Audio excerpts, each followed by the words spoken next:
Salut tout le monde, aujourd'hui je vais vous présenter Aucune tombe assez profonde de Skottie Young et Jorge Corona, aussi nommé Ain't No Grave en VO, et c'est une putain de bombe, je vous le dis tout de suite, ça claque au niveau des dessins, c'est même clairement ce qui m'a donné envie.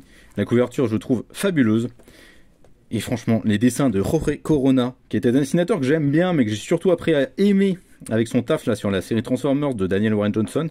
Et là, je trouve qu'avec l'association Jean-François Beaulieu aux couleurs, donc le coloriste habituel en fait de Skottie Young, eh bien ça donne un truc mais complètement monstrueux. Je vais vous montrer juste cette page. Voilà, je trouve le ciel. Alors sur la vidéo, ça sera peut-être un peu moins contrasté que dans la réalité, mais vraiment, c'est fabuleux. Aucune tombe assez profonde, ça nous parle d'une femme qui était avant une hors-la-loi, Ruby, si j'ai bien retenu son prénom, vous le savez avec moi, je retiens jamais les prénoms, c'est une catastrophe. Donc Ruby qui s'est rangée de sa vie de hors-la-loi, qui est une fille, un mari, et qui apprend un jour qu'elle a une maladie bien incurable, et qui s'en va retrouver sa vie de hors-la-loi pour tuer la mort, tout simplement. Alors évidemment, elle va être confrontée à des phénomènes fantastiques. Ici, une armée de fantômes, par exemple, qui essaie de la noyer, à prendre avec eux. Alors, on se doute bien de qui sont ces fantômes.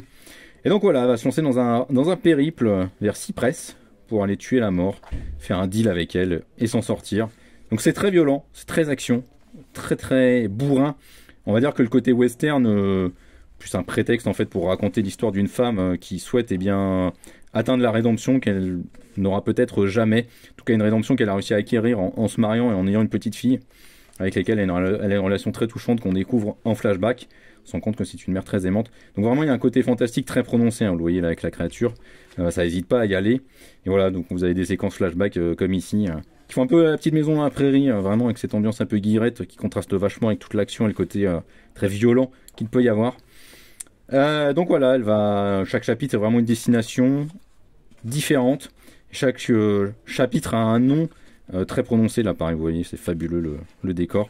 Voilà, dépression, déni, qui donne un sous-texte supplémentaire en fait à l'œuvre, et on se rend compte qu'il y a quelque chose d'autre derrière cette même femme atteinte d'une maladie incurable. En fait, voilà, on peut comprendre plein d'autres choses. Et c'est très intéressant à ce niveau-là. C'est pas l'histoire la plus originale de l'univers, très clairement. Par contre, voilà, il y a un chapitre entièrement muet qui est vraiment fabuleux. Il y aura juste une page où il y a un dialogue. À la fin, je vous la montre pas parce que voilà, on va partir dans du spoil. Mais c'est vraiment très beau. Enfin, vous voyez cette séquence-là. Il y a juste ces notes de musique et le guitariste qui devient vraiment fou, qui a les mains en sang à force de gratter, qui pleure. Enfin, vraiment, c'est... au niveau de la narration visuelle, c'est une réussite absolue. C'est une pure tuerie. Et très clairement, c'est déjà un immense coup de cœur pour le mois de février parmi les sorties comics. Je l'attendais pas spécialement parce que voilà, Skottie Young, c'est pas spécialement quelqu'un vers qui je me dirige naturellement, mais comme je l'ai dit, quand j'ai vu cette couverture, j'ai foncé. Je suis pas fan du grand format urban parce que voilà, je ne vous l'ai pas montré, mais c'est dans le grand format urban classique. C'est pas un format dont je suis très fan parce que je trouve que parfois ça rend pas forcément justice au dessin, parce que le dessin n'est pas forcément adapté pour ça. Il a été prévu pour un format single, très certainement mieux adapté à du TPB. Mais ici, vraiment, il y a des doubles planches, il y a des pages qui claquent vraiment. Enfin, là, vous voyez, ça permet de se rendre compte vraiment à quel point le travail de Corona et de Beaulieu est vraiment fabuleux, impressionnant. Et donc voilà, je vous recommande très fortement de découvrir Aucune tombe assez profonde, même si le titre VF est pas ouf. C'est une lecture vraiment, je trouve, incroyable et déjà un immense coup de cœur. A plus!